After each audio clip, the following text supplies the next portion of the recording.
So often, when folks, particularly conservatives on both sides of the aisle, say,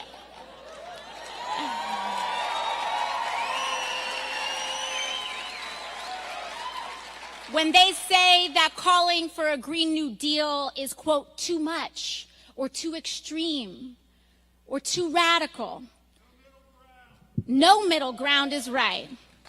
Because I'm always curious, but I'm always curious when they say that, oh, it's too much. What do they actually mean by that? Is 100% clean and renewable energy too much?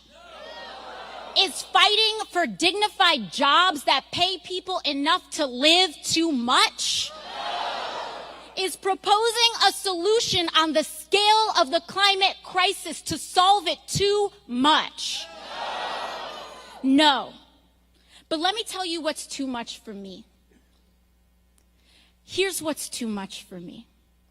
What's too much for me is politicians looking and allowing babies' blood to get poisoned in Flint for corporate profits. That is what is too much for me. What's too much for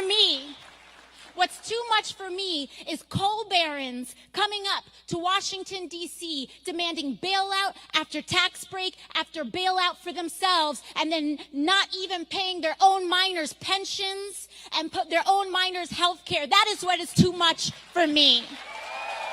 That is too much for me.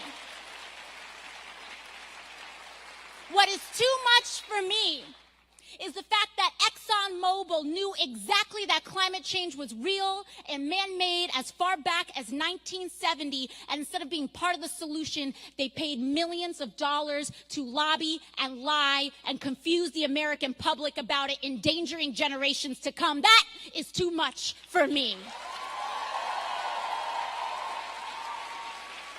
What is too much for me is the fact that in 1989, the year that I was born, the year that many of us were born, and in years after and right before, that politicians were first informed by NASA, that Congress was first notified by NASA that climate change was going to threaten my life and everyone here's life to come, and they did nothing. That is too much for me.